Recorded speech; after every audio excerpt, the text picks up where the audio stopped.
Hey guys, Omni here. Last night I went and saw The Unbearable Weight of Massive Talent starring Nicolas Cage and Pedro Pascal.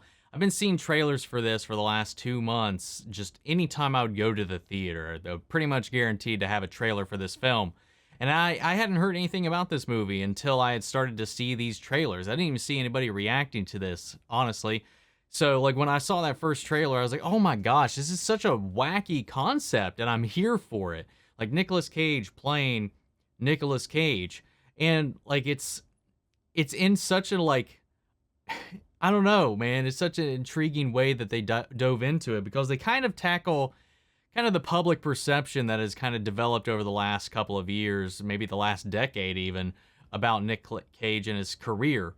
Kind of the path and direction that he's going, the types of roles that he's been taking, and the kind of like way people have kind of memed it over the years. So I do have to really commend him for diving into this and kind of tackling that. Even though this is kind of like a fictionalized version of his life, he's still essentially playing into and kind of addressing a lot of those concerns almost directly at times. And it was really, really well done, man. From the trailers alone, I at least thought this was going to be a fun ride, and it definitely was.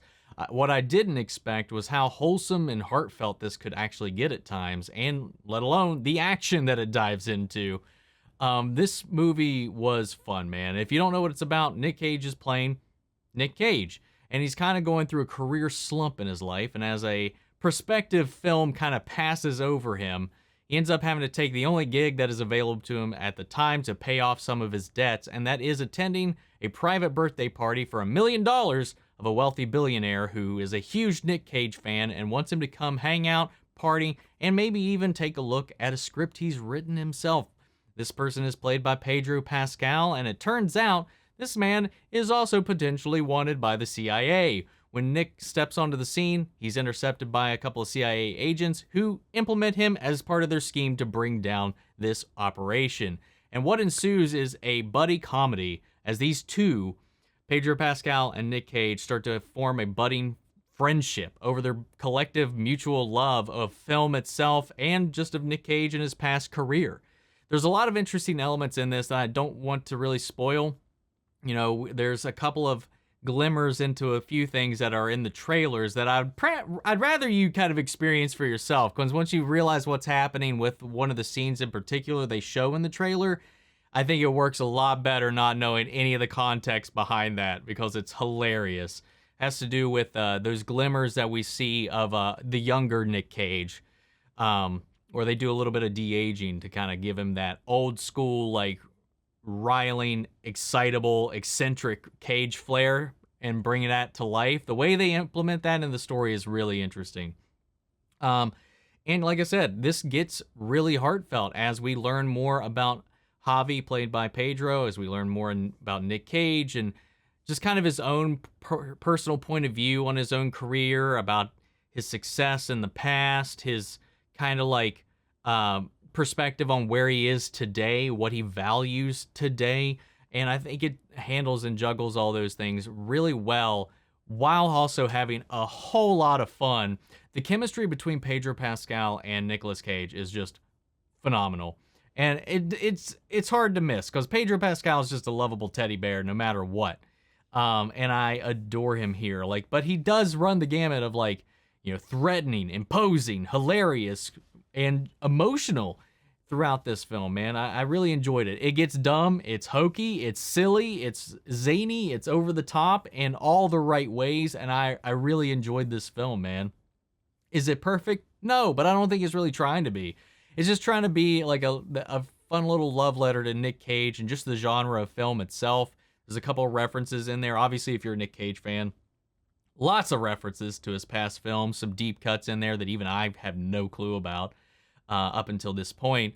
And then just film in general, especially some modern takes. You know, it's got a lot of family heart and elements brought into it as well.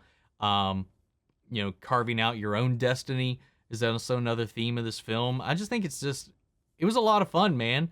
I'm going to be seeing The Northman later this weekend. So right now, I would just have to say, if you're trying to decide on what movie to go check out this weekend, if you just want something fun, exciting, hilarious, and you just want to have a turn your brain off, dang on good time, this is going to be the movie I would recommend you check out this weekend because it is a blast. But we'll see how we are on the other side of that front when I've actually seen The Northman. So we'll see, because I'm going to go watch that I think later tonight. But I think this film was hilarious, man. It was pretty much everything I expected and everything I wanted out of the trailer, and then some. Like I said, I got emotional. There's some moments that actually kind of hit me that got me to tear up a little bit, man. And I never was like gutturally laughing. I was never like just uncontrollably losing my shit to this film, but I was chuckling heartily, ear to ear, smiling throughout most of the movie. And it was just a gem, man. I think Nick Cage, again, I want to reiterate, I think it's bold and very shows just how confident he is in his craft to step into these shoes, to step into this caricaturized, fictionalized version of him to address like society's view of him.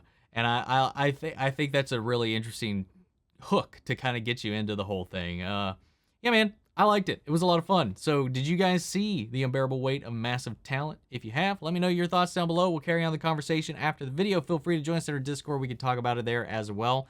Before you go, I want to shout out our channel legends, Manny Sherritt, Ryan Karen, Philly Vane, Yori Coruscant, Margaret Grace, Mary Bradley, Nate Prouty, and Melita.